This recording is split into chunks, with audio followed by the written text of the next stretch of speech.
멀쩡한 의사들의 본격 재능 낭비 프로젝트. 나는 의사다 시즌 4 보이는 라디오입니다. 오늘 모신 멀쩡한 의사는 이대 목동병원 유방암 갑상선 암센터의 우주현 교수님이십니다. 어서 오십시오. 안녕하세요. 요새 유방암 수술 받으시는 분들 여전히 이제 많은가요? 점점 늘어나고 있는 추세죠? 일단 우리나라에서 한 해에 뭐 2만 명 이상 이제 계속 진단을 받고 있고, 우리나라 여성에서 어쨌든 제일 많이 생기는 암 종류니까요. 네, 굉장히 많습니다. 1, 2, 3기, 4기 뭐 이렇게 나누잖아요. 네. 수술은 언제 하는 겁니까? 수술보다 약물 치료를 먼저 하는 경우도 있기는 한데, 일단 수술이 가능하면 수술은 반드시 해야 되는 거고, 너무 심해서 당장 못 하거나 아예 다른 장기에 전이가 돼서 유방을 수술하는 게 크게 생존율에 영향을 주지 않을 때는 이제 다른 장기, 전이된 장기 치료로 먼저 진행을 하게 됩니다. 수술을 할 수만 있으면 무조건 한다 이렇게 생각하면 되는군요. 연기는 뭡니까? 연기는 이제 암 덩어리가 생기긴 했는데 그게 어떤 혈관이나 이런 데를 침범하지 않아서 림프절이나 피를 타고 다른 데로 전이능은 없는 것으로 되어 있습니다. 그럼 연기일 때도 일단 떼어내나요? 네, 떼어내야 하고, 기본적인 국소 재발을 막기 위한 방사선 치료나 이런 것들은 하게 되지만, 항암 치료나 이런 것들은 필요가 없기 때문에, 연기에 발견되면 굉장히 치료가 잘 되죠. 매우 좋습니다. 네. 수술 종류는 뭐 우리가 다 아는 거는 이제 부분 절제하고 네. 전절제술, 전체 네. 절제술 뭐라고 네. 부르죠? 정확하게는 이제 부분적으로 제거하는 걸 유방 보존술이라고 하고요. 유방을 전체적으로 제거하는 건 이제 전절제술이라고 하는데, 초창기에는 우리가 유두, 유륜, 피부를 일부 다 포함해서 완전히 제거를 하는, 그러니까 이제 남자 가슴처럼 납작해지는데 상처가 가운데 길게 남는 이제 이런 식의, 옛날에는 그런 근치적 절제술을 했다면 요즘은 그게 이제 미용상으로 굉장히 좋지 않으니까 유두, 유륜이나 피부를 그대로 보존하고 안쪽에 있는 유방 조직만 늘어내고 그 부위에 이제 재건술을 같이 하는, 요즘은 그런 수술을 많이 하고 있습니다. 그 요새 뭐 로봇 수술 같은 것도 있고 무슨 뭐 복강경 뭐 이런 되게 그런 수술들 있잖아요. 유방암 수술도 그런 식으로 좀 최소로 상처를 내면서 수술할 수도 있어요. 네, 실제로 이제 로봇 수술이 유방에서도 시작이 되고 있고요. 저희 병원에서는 로봇을 시작하기 이전에도 유륜 부분을 작게 절제해서 보존술이나 절제술을 하고 있었기 때문에 이제 그런 부분은 많이 환자들한테 반응이 좋았던 것 같습니다. 어떤 경우에는 보존술을 하고 어떤 경우에는 전절제술을 하죠? 일단은 보존술은 수술 범위가 작을 때, 종양이 작고 그리고 좀 여러 개여도 같은 구역에 국한되어 있어서 그 부위만 넓게 제거하면 될 때는 보존술을 하게 되는데, 보존술을 했을 때 모양이 많이 변형이 될 것 같거나, 그러니까 예를 들면 종양이 상대적으로 작긴 하지만 유방 자체도 작아서 뗐을 때 상당히 본인 유방 비율로 치면은 상당한 양이 제거될 때는 모양이 또 안 좋을 수 있죠. 네, 그래서 그럴 때는 또 절제술을 하기도 하고, 네, 다발성 여러 군데 퍼져 있거나 아니면 석회가 아주 이렇게 쫙 퍼져 있는 경우들도 있고, 아니면 종양이 너무 크거나 이제 이런 경우는 전절제술을 하게 됩니다. 그리고 이제 보존술은 반드시 방사선 치료가 전제가 돼야 되기 때문에 전절제술은 방사선 치료 안 합니까, 그러면? 초기에는 안 하고요. 근데 전절제술도 종양이 너무 크거나 아니면 림프절 전이가 많이 되어 있는 경우에는 이제 방사선을 하기도 합니다.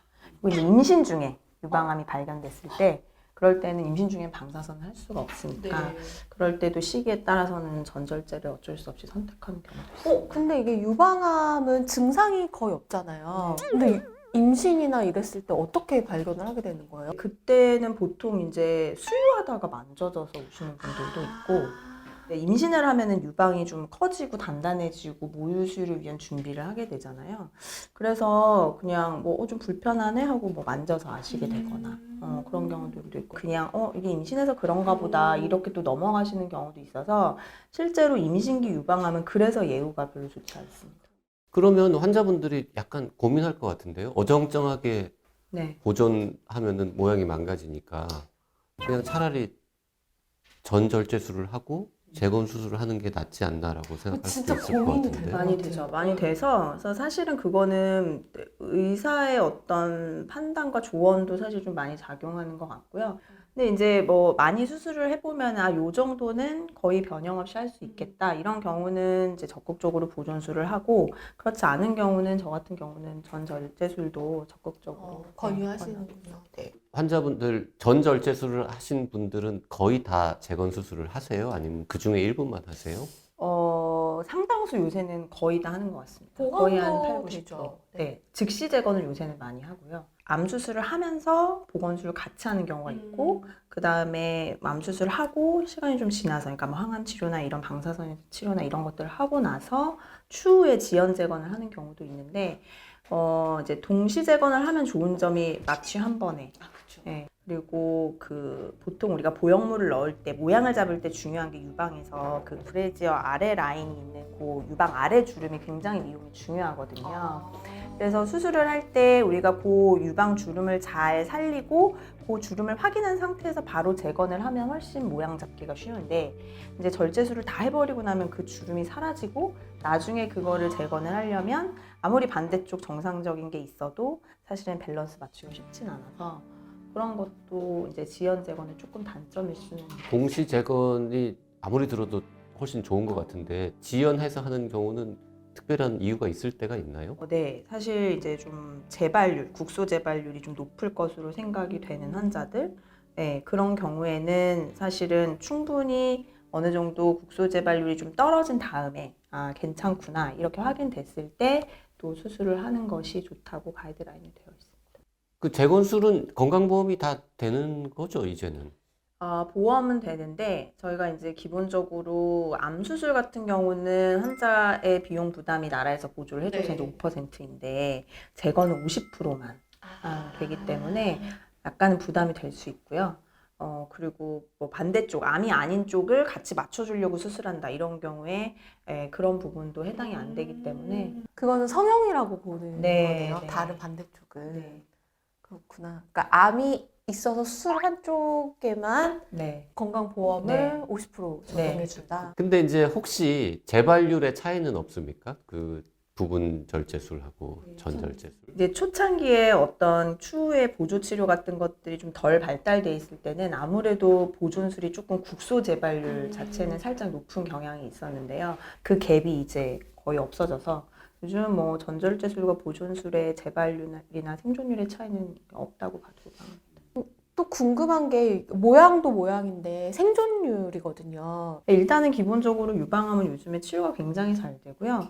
근데 연기부터 사기까지 다 합쳐서 5년 생존율이 거의 92%, 93% 이렇게 되고 높네요.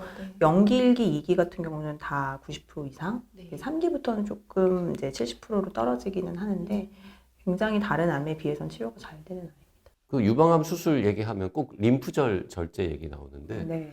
림프절 절제가 뭔지를 참 이해하시기 힘들 것 같은데 맞아요. 림프절은 무엇이며 어디에 있으며 네.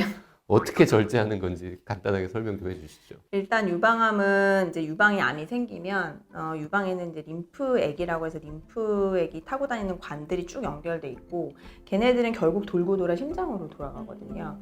근데 이제 그 길목에 있는 게 겨드랑이라고 보시면 됩니다. 그러니까 유방에 암이 딱 생겼다. 제일 먼저 이동을 했다 그러면 겨드랑이로 갔을 가능성이 제일 많은 거죠. 네. 그래서 수술을 할 때 유방에 있는 암을 제거하는 것과 겨드랑이 림프절을 수술하는 것은 한 덩어리로 보시면 됩니다. 그래서 겨드랑이 림프절에 암이 갔는지를 수술할 때 몇 개의 림프절을 떼서 생검을 하고 네. 거기에 암이 갔다. 그러면 뭐 몇 개 이상 갔느냐에 따라 좀 다르긴 하지만 림프절을 더 넓게 떼주게 돼요. 근데 림프절을 떼도 사는데 지장은 없는 거예요? 이제 림프절 곽청수류라 그래서 림프절을 넓게 떼게 되면 아무래도 림프 부종이라 그래서 팔이 이제 코끼리 다리처럼 좀 붓고 이러한 합병증들이 생길 가능성이 좀 올라갑니다. 그래서 뭐 평생 동안 림프절을 몇 개만 뗐을 때는 한 13%, 근데 이제 곽청수를 하게 되면 한 30%까지도 올라가기 때문에 그런 합병증이 생길 가능성은 좀 더 올라가게 되겠죠. 그래서 평생 조심하셔야 되는 부분은 있습니다. 자, 오늘은 유방암 수술 관련해서 이런저런 정보들을 공부해봤습니다. 고맙습니다. 네, 감사합니다.